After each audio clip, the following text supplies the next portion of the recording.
कृपा सिंधु नररूप हरि महामोह तम पुण्य जासु वचन रवि कर निकर गुरु बिनु ज्ञान न उपजे गुरु बिनु मिले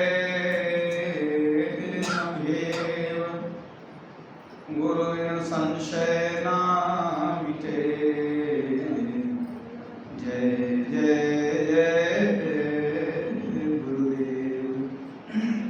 बोलिए प्रेम से श्री सद्गुरु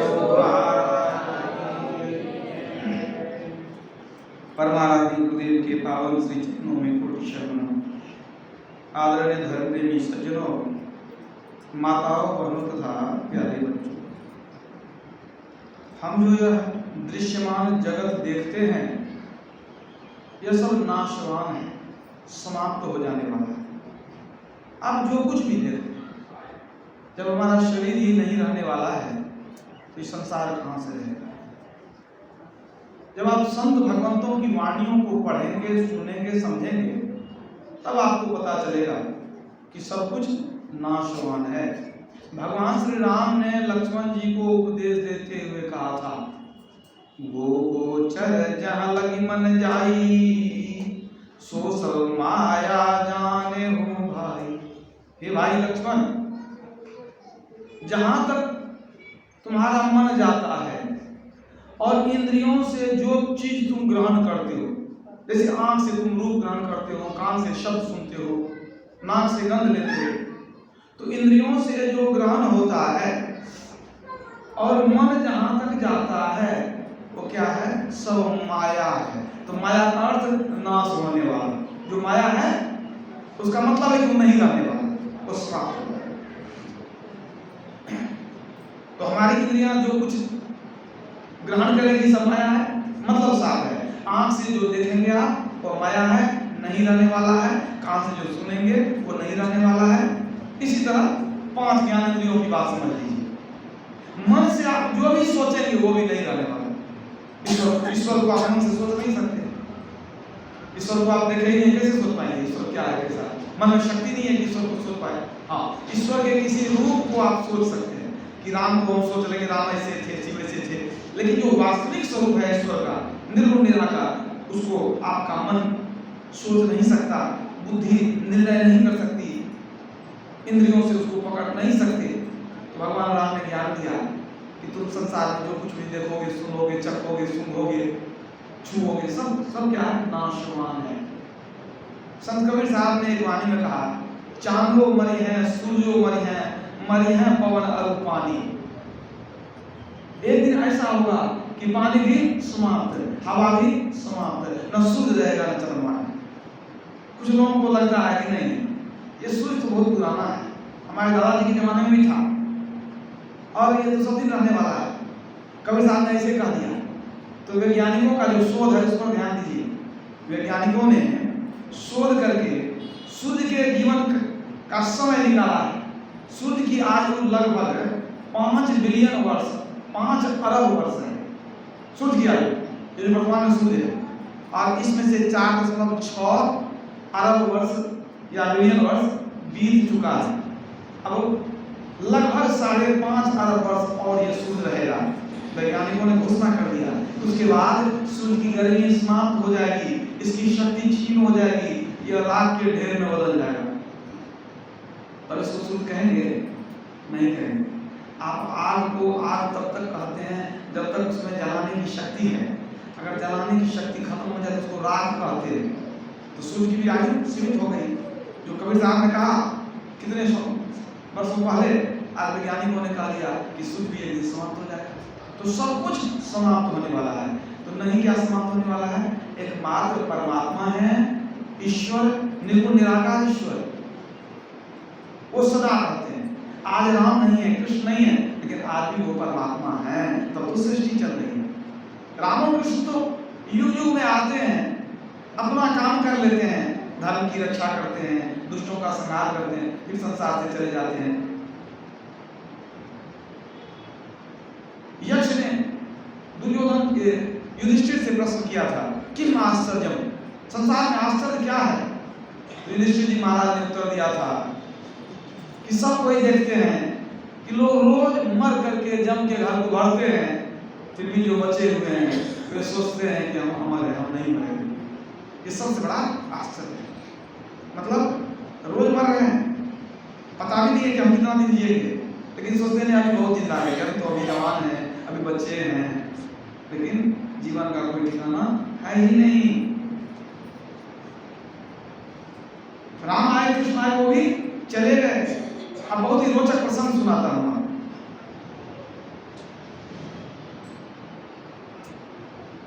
रावण को मार करके सीता को सुरक्षित भगवान राम ले आए अयोध्या जी। अयोध्या में 11,000 वर्ष तक राज्य किए। अब उनको संसार से जाने का समय आ गया। भगवान राम जानते थे कि हमारे जाने का समय आ गया है। ये विधि का विधान है, जो आता है संसार में वो जाता है, जन्म लेता है वो मर जाता है।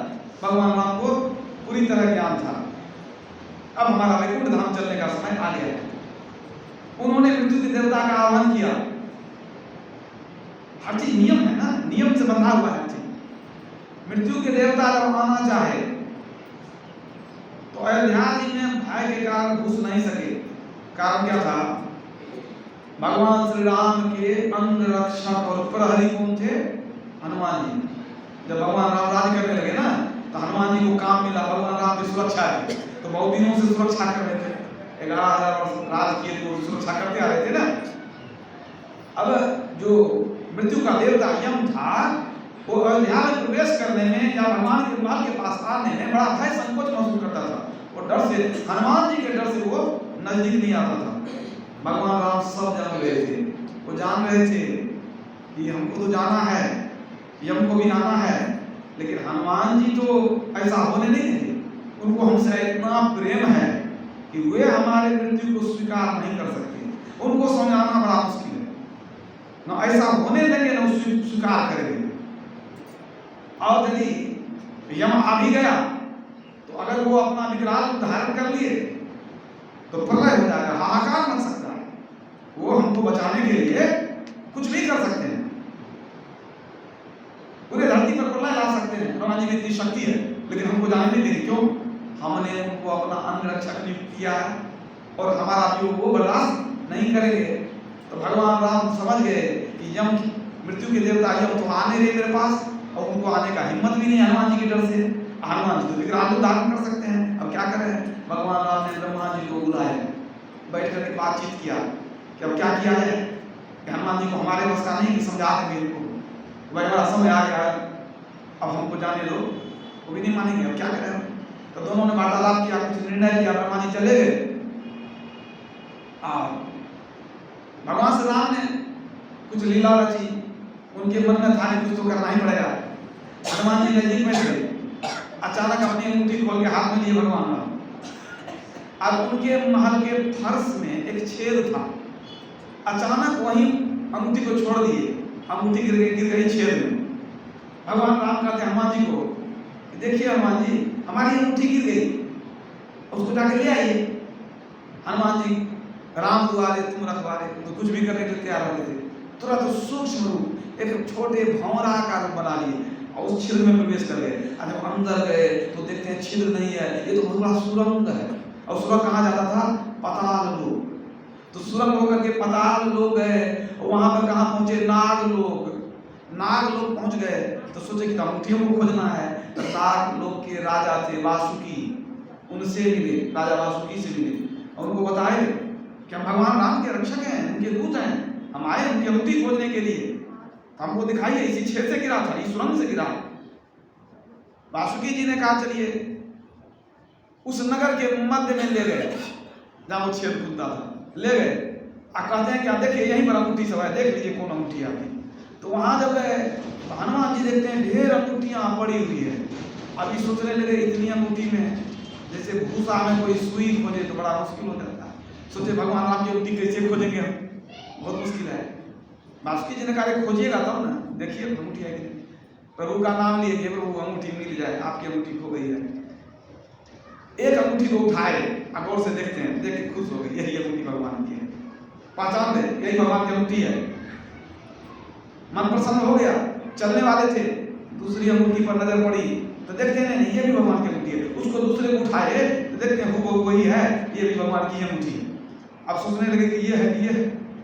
अब फिर तीसरी अंगूठी पर नजर पड़ी तो देखते हैं ये भी भगवान की अंगूठी है। अगर गौर किए तो देखते हैं सब भगवान की ही अंगूठी, ढेर लगी हुई अंगूठी, अंगूठियों की ढेर लगी है, सब भगवान की अंगूठी है। आप तो बैठ करके अब वो रोने लगे, आंखों से अश्रु की धार प्रकट होने लगे, कहते हैं ये प्रभु क्या आपकी लीला है प्रभु, अब हम क्या कर सकते हैं, आप कौन सी लीला करते हैं, आपको क्या बताना चाहते हैं प्रभु, हम कौन अंगूठी लेकर के जाए, आपकी सेवा हम कैसे करें। रोने लगे वहां बैठ करके। जब रोने लगे तो राजा वासुकी आए, हनुमान जी को कहते हैं आप अधैर्य मत होइए, रोइए मत, मैं जो कुछ कहता हूं उसको ध्यान से सुनिए, कहा सुनाइए जिससे हमारा दुख दूर हो जाए, कहा सुनिए मैं जो कहता हूं। वो सुनाने लगे, कहते हैं देखिए जो संसार है ना, इसकी सृष्टि होती है, विनाश भी होता है, ये विधि का विधान है, प्रत्येक सृष्टि का निर्माण होता है और फिर विनाश होता है, और इस निर्माण और विनाश को मिलाकर एक कल्प कहते हैं। प्रत्येक कल्प में 4 युग होते हैं, सतयुग, त्रेता, द्वापर और कलयुग। प्रत्येक कल्प में 4 युग होते हैं। अब प्रत्येक कल्प में पहला होता है सतयुग, दूसरा होता है त्रेता। अब प्रत्येक जब त्रेता आता है प्रत्येक कल्प में, तब भगवान श्री राम अयोध्या जी में अवतार लेते हैं।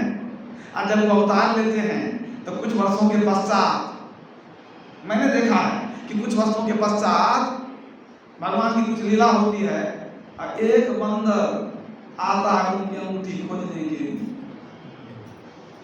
प्रत्येक कल्प के दूसरे युग में, त्रेता में, भगवान का एक सेवक बंदर आता है अंगूठी खोजने के लिए। राजा आप आए हैं अंगूठी खोजने के लिए, और जब वो सेवक आता है अंगूठी खोजने के लिए, तब तक प्रभु को मौका मिल जाता है और वे अपने परम धाम को चले जाते हैं। मतलब सामने तो जाने देंगे नहीं, तो प्रभु लीला करते हैं, इधर बंदर आता है अंगूठी खोजने, उधर भगवान चले जाते हैं। अब जब ये सुने तो फूट करके रोने लगे कि प्रभु हमको बाला करके भेज दिया, अंगूठी लाने अपने चले गए, रोने लगे। फिर वासुकी जी ने उनको ढाक दिलाया कि घबराइए नहीं, इस कल्प की लीला उनकी पूर्ण हो गई है।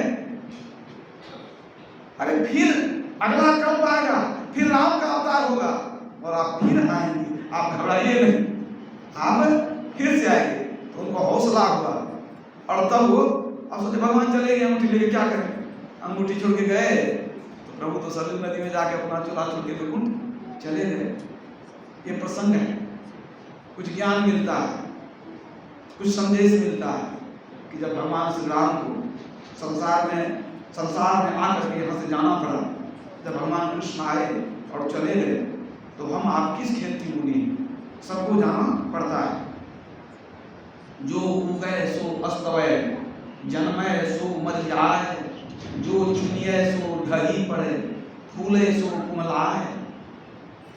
जो जन्म लेता है अवश्य मरता है, जो खिलता है कुमला जाता है, जिसका उदय होता है उसका नाश अवश्य होता है। शंकराचार्य जी ने लिखा है, नलिनी दलगत जलमति तरलम तद्वत जीवन मतिशय चपलम। जिस तरह कमल के फूल पर पड़ा हुआ जल कब ढलक जाए ठिकाना नहीं, उसी तरह मनुष्य शरीर छोड़कर कब चला जाए इसका कोई ठिकाना नहीं है। हम कहते हैं जिंदगी, ये जिंदगी क्या है, ये जीवन क्या है, जरा विचारिए। जीवन में 3 अक्षर है, जीवन संदेश देता है कि जीवन कैसा होगा। जीवन शब्द ही संदेश देता है कि हम कैसा हैं, जीवन कैसा। जीवन में 3 अक्षर है, जो, व और न। जो कहता है कि एक दिन तेरा जन्म होगा, वो कहता है कि कुछ दिन वास भी होगा, कुछ दिन ठहरेंगे। तो जो से जन्म हुआ, वो से वास हुआ, और फिर 9 से हमारा नाश होगा। ये जीवन हमारा बताता है। वास्तव में जीवन कुछ है ही नहीं। जब तक मृत्यु नहीं आई है, जब तक दरवाजे पर मृत्यु नहीं आई है, तब तक का समय है वो जीवन है। इसलिए किसी विद्वान दार्शनिक ने कहा, life is nothing but short postponement of death. जीवन कुछ भी नहीं है, मौत का कुछ दिन टल जाना ही जीवन है। मौत टल गया तो जीवन है। कहीं हम जन्म लिया तो मौत आ गई तो जीवन रहा, मतलब जीवन होने ही नहीं दिया, जल्दी हम मर गए, जीवन खत्म। मतलब हमारा जीवन कुछ नहीं है, मौत पर निर्भर करता है। जितने दिन तक नहीं आवे तब तक जीवन है। तो जीवन बड़ा छंदमूर है। देवता हो, दानव हो, या नाग हो, किन्नर हो, गंधर्व हो, यक्ष हो, सबको जाना पड़ता है। सुर नर मुनि सबे एक दिन मर जाएंगे, राजा रंक फकीर काल धरी खाएंगे, तीन लोग डरे भीम के हाथ में, अरे हाँ रे पंडू योद्धा भीम समान मिले हैं खाक में। भीम के समान योद्धा भी आज नहीं, चला गया। जिन्हें घर झूमते हाथी, हजारों लाख थे साथी, उन्हीं को खा गई माटी, तू खुशकर नींद क्यों सोया। तुम निश्चित पड़े हुए हो, कैसी तरह सब दिन रहेगा, क्या ऐसा दिन सब दिन रहेगा। जिन्हें घर लाल ओ हीरे, सदा मुख पान के बीड़े, उसी को खा गए कीड़े, तू खुशकर नींद क्यों सोया। जादिन मन पर छीप ली गई हैं, तादिन तेरे तन तरुवर के सबे पात झड़ गई हैं। शरीर रूपी जो मन पेड़ है, इसके सारे अंग झड़ जाएंगे, कान नाक मुंह सब बेकार हो जाएगा। तादिन तेरे तन तरुवर के सबे पात झड़ गई हैं। याद ही का गर्व न करिए, स्यार काग गिद खई हैं। तीन नाम तन विष्ठा कृम होए, ना तर खाक उड़ई हैं। इस जीवन की क्या परिणति है, अभी आपने विचारा, इसका अंजाम क्या है। तीन नाम तन विष्ठा कृम होए, ना तर खाक उड़ई है। तीन ही गति है इसकी, विष्ठा कृम खाक, तीन चीज। विष्ठा कैसे, अगर किसी की लाश कहीं पड़ी रहे और शेर या गीदड़ या कुत्ता खा ले तो खा के क्या होगा, विष्ठा बनेगा ना। सूरदास जी कहते हैं तीन गति हो सकती है विष्ठा। अगर मांस को शरीर को कोई खा लिया जानवर तो विष्ठा बन गए, अगर कोई खाया नहीं पड़े रह गए, सड़ते सड़ते उसमें कीड़े हो गए, मतलब खा खा करके कीड़े उसी में उत्पन्न होंगे, उसी को खा करके खत्म कर देगा, तो क्या हो गया विष्ठा कृमि, कृमि कीड़ा, या तो विष्ठा बनेंगे या कृमि बनेंगे। हमने जला दिया तो खाक उड़ रही है, राख बन के उड़ जाएंगे। ये हमारी परिणति है। कहाँ हुआ नैन, कहाँ हुआ शोभा, कहाँ रंग रूप देख रही हैं। और जिन लोगन सो नेह करत हो, सो तो ही देख घिनाई है। जिसे बहुत में वही घिनाएगा, किन्हें क्या दिन रखिएगा नहीं, अभी देखने वाली चीज नहीं, घृणा होती है। सो तो ही देख घिनाई है। उसके बाद जिन पुत्रन को बहुविधि पाल लियो, देवी देव मनई हैं, तिहिले बांस दियो खोपड़ी में, शीश फाड़ी बिखरई हैं। जिस बेटा को बहुत पाले से प्यार से बांस दे करके चुनेगा कि जब तक माथा पूरा जल न जाए। इसके बाद अगर जलाने में देर कर दिए तो घर के कहत सवेरे कारो, वही पत्नी जो लिपट के रोती है, कहती है नहीं जलाने नहीं देंगे, जलाने नहीं देंगे। अगर छोड़ ही दीजिए तो क्या होगा, कई दिन लिपट के रोएगी। घर के कहत सवेरे कारो, ले जाइए भूत होए घर खइया। अजहू मूढ़ करो सतसंगत, संतन में कछु पई है। आपकी संगति होगी तो मरने में कष्ट नहीं होगा। आप अगर कुछ कर लेंगे आगे के लिए तो आपको चिंता नहीं होगी। इसलिए कबीर साहब ने क्या कहा, कबीरा जब हम पैदा हुए, जब हंसे हम रोए। हम पैदा हुए रो रहे थे, घर के लोग हंस रहे थे। ऐसी करनी कर चलो, हम हंसे जरूर। जन्म लेते समय हम रोते थे, दुनिया हंसती थी। अब कहीं कुछ ऐसा काम कर लो कि तू हंसते हुए जाओ और दुनिया के लोग तेरे लिए रोते रह जा। बड़े अच्छे आदमी चले, कुछ ऐसा वो करना पड़ेगा। फिर सुदाजी कहते हैं नर बपुधर, बपु मन शरीर, हम लोग मनुष्य शरीर धारण किए हैं। तो नर बपुधर जो जन नहीं गुरु के, जम के मार गई हैं। मनुष्य शरीर पा करके जो गुरु की शरण नहीं गया वो जम के पास जाएगा। जम के पास जाएगा मतलब बार बार जन्म लेगा, मरेगा, स्वर्ग जाएगा, नरक जाएगा, जम का निंदा खाते रहेगा। और जो गुरु की शरण चला गया वो कहाँ जाएगा, वो परमात्मा के पास जाएगा, मोक्ष में जाएगा, जहाँ से आवागमन नहीं होता। जो शबरी को जो पद मिला था, जहाँ चले गए तो चले गए, प्रभु के धाम में चले गए, न जन्म लेंगे न मरेंगे न कोई दुख होगा। अगर आप सनातनी हैं, आपको अपने धर्म में विश्वास है, तो आपको पुनर्जन्म मानना पड़ेगा। आपको ये मानना पड़ेगा कि इस शरीर के पहले दूसरे शरीर में थे, आपको मानना पड़ेगा इस शरीर के बाद फिर शरीर में जाएंगे, किस शरीर में जाएंगे, तो किस शरीर में जाएंगे पता तो नहीं है। भूत बनेंगे कि प्रेत बनेंगे कि पशु बनेंगे कि पक्षी बनेंगे कि मनुष्य बनेंगे कि देवता बनेंगे, पता नहीं है। जब आपको पता ही नहीं है तो पता कर लीजिए। क्यों पता कर लीजिए? आपके जीवन में सब कुछ है, पत्नी है, बच्चे हैं, घर बार परिवार सब कुछ है, रोजगार में ठीक ठाक है, आपको मोटा मोटी सब कुछ है, लेकिन एक दिन जाना है, कब जाएंगे पता नहीं है। तो जब जाएंगे तो जहाँ जाएंगे, क्या आप वहाँ दुख में जाना चाहते हैं? कोई ऐसा व्यक्ति नहीं कि दुख में जाना चाहे। यहाँ सारी व्यवस्था, मरने के बाद भी कोई दुख में जाना नहीं चाहता है, तो क्या आपके नहीं चाहने से आप दुख में नहीं जाएंगे? ऐसा भी नहीं सकता। आपको पता करना पड़ेगा कि मरने के बाद दुख में कौन जाता है, मरने के बाद सुख में कौन जाता है, क्या हम करें क्या नहीं करें कि मरने के बाद जीव को सुख हो, क्योंकि ये जीव अविनाशी है। ईश्वर अंश जीव अविनाशी, चेतन अमल सहज सुख राशि। भगवान कृष्ण का वासंसी जीर्णानि यथा विहाय नवानि गृह्णाति नरो पराणि, तथा शरीरानि विहाय गृह्णान्यानि शम्याति नवानि देहि। हे अर्जुन, जैसे हमारा शरीर कपड़ा बदलता है, हम लोग रोज कपड़ा बदल रहे हैं, अब पुराना हो जाता है उतार के फेंक देते हैं, नया कपड़ा बांध लेते हैं। तो भगवान कृष्ण कहते हैं जैसे हमारा शरीर पुराना कपड़ा उतार कर फेंक देता है, नया कपड़ा बांध लेता है, उसी तरह जीवात्मा नए नए शरीर को पहनती है, पुराना शरीर उतार कर फेंक देती है। भगवान कृष्ण की वाणी गीता में पढ़ी, सारे संत कहते हैं क्या आगमन होता है। भगवान राम ने कहा आकर 4,84,000 योनि भ्रमति जीव अविनाशी। जीव अविनाशी है, विभिन्न शरीर में घूमता रहता है। आज मनुष्य शरीर में है, अब बड़ा गधा बन जाएंगे तो कैसा लगेगा। अब मान लीजिए मच्छर बन गए तब क्या होगा? एक बार कोई ताली बजाया चले गए ऊपर, है कि नहीं?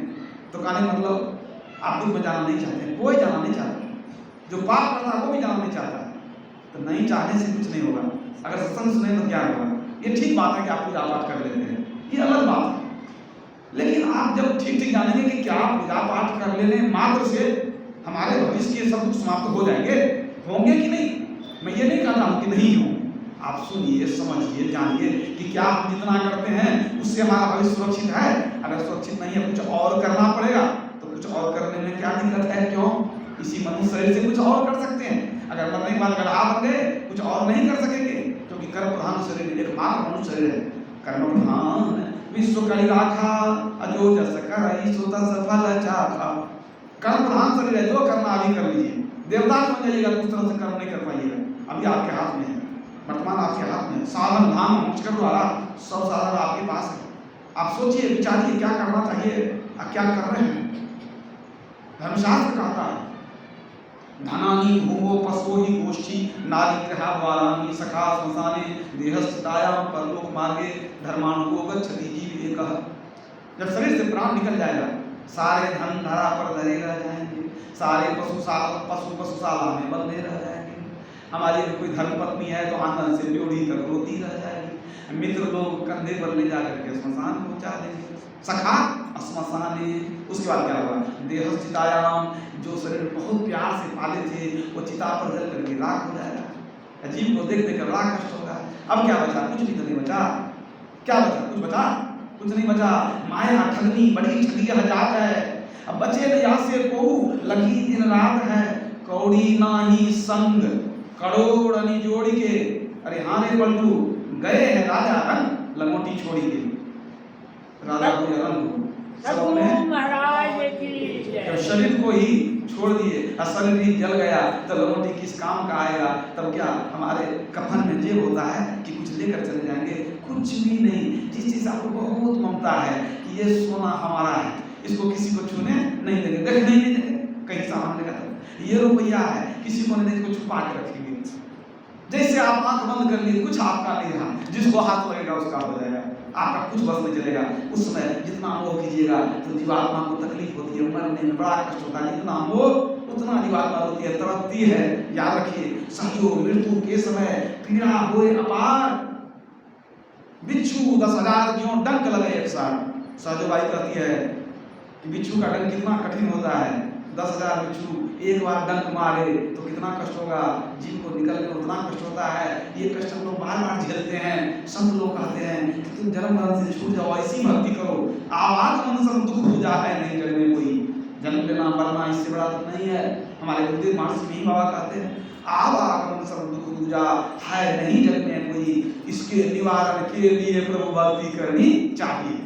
जन्म मरण से छूट जाए ऐसी भक्ति करें। तो कैसी भक्ति करेंगे, जान लेंगे, समझ लेंगे। जो बारी पूजा पाठ करते हैं वो शुरुआती भक्ति है। उसके बाद हमको मालूम होना चाहिए हम परमात्मा का एक नाम जपें, एक रूप का ध्यान करें।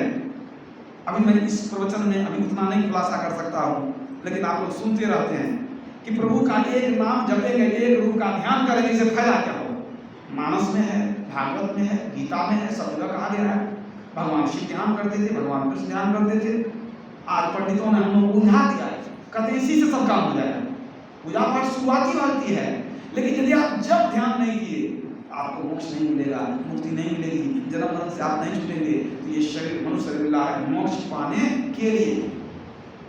पानी का सा बुलबुला यह तन ऐसा होए, अब फिर मिलन को ठानिए, ना पड़ी रहिए सोए। सजवाई कहती है कि इस तरह से लापरवाह पड़े मत रहिए। अचानक आ जाएगा जब बुलाने, उसमें मौका नहीं देगा कि आपके जाने की छात्र लिए थे, कुछ देर जब कर लेते हैं, कम से कम कुछ नहीं किया था कर, लेकिन कोई मोहलत देने वाला नहीं है। इसलिए एक घड़ी याद हो, घड़ी याद हो, घड़ी याद, जितना आपको समय मिले उसी में भक्ति कर लीजिए। थोड़ा सा समय निकालिए और जान के बुझ के तब भक्ति करेंगे, तब आपका परम कल्याण होगा। इसलिए संतों की वाणी में आया है कि इस मनुष्य जन्म में आप शुभ कर्म कीजिए, ईश्वर की भक्ति कीजिए। सुकिरत कर ले, नाम सुमर ले, को जाने कल की, जगत में खबर नहीं पलकी। भजन आखिरी कीजिए और बात में देर, और बात में देर, जगत में जीवन थोड़ा, मानुष तन धन जात, गोड़ नहीं करो निहोरा। प्रभु साहब कहते हैं, प्रभु साहब कुछ कोटि के संत थे, कहते हैं गोड़ नहीं करो निहोरा, मैं आपके पैर पकड़ के विनती करता हूँ कि आपका समय जा रहा है, आप वो धन कमा लीजिए जो आगे भी काम दे आपको। कबीर सोई धन संचिए जो आगे का होए, माथ चढ़ाए गाठरी जात को देखा कोई। संसार का धन तो नहीं ले जाइएगा, आपको थोड़ा जब ध्यान कर लीजिएगा वो आपको कई गुना होके मिलता रहेगा। इसलिए इस संसार में मनुष्य शरीर मिला है आपको भक्ति करने के लिए, लेकिन ऐसी भक्ति भी जाने जो मुक्ति में ले जाएगी। उस भक्ति की चर्चा सत्संग में होती है, गीता रामायण में भी है, लेकिन जानिए समझिए उस भक्ति को कीजिए और करके। तब अगर बीच में आ जाए बुलाने के लिए, जब मान लीजिए भक्ति कर रहे हैं, मुक्ति नहीं मिली है लेकिन भक्ति कर रहे हैं, सही भक्ति कर रहे हैं, जब आ जाए चिंता कोई बात नहीं। भगवान कृष्ण ने कहा ऐसा जो व्यक्ति है जो ध्यान योग करता है, इस योग के आरंभ का नाश नहीं होता, इसका वो अभ्यास कर लिया वह महाभय से बच जाता है। अगर भक्ति पूरी नहीं हुई, शरीर छूट गया, तो वह किसी उच्च कुल में, श्रीमान कुल में या जोगी कुल में जन्म लेगा, अच्छे कुल में जन्म लेगा, मनुष्य योनि में फिर जाएगा वो। अब फिर इसी संस्कार से बचपन से ही भक्ति करने लगेगा। जैसे हमारे गुरुदेव हाई स्कूल में मैट्रिक की परीक्षा देते निकल गए, कोई जबरदस्ती साधु नहीं बनाया उनको, संस्कार था कई जन्मों का। आप थोड़ा थोड़ा कीजिए, अगर कर रहे हैं तो बार बार मनुष्य शरीर मिलेगा, और जिस जन्म में भक्ति पूरी हो गई तो नानक साहब की तरह, कबीर साहब की तरह जीते जी मुक्ति को पा लेंगे।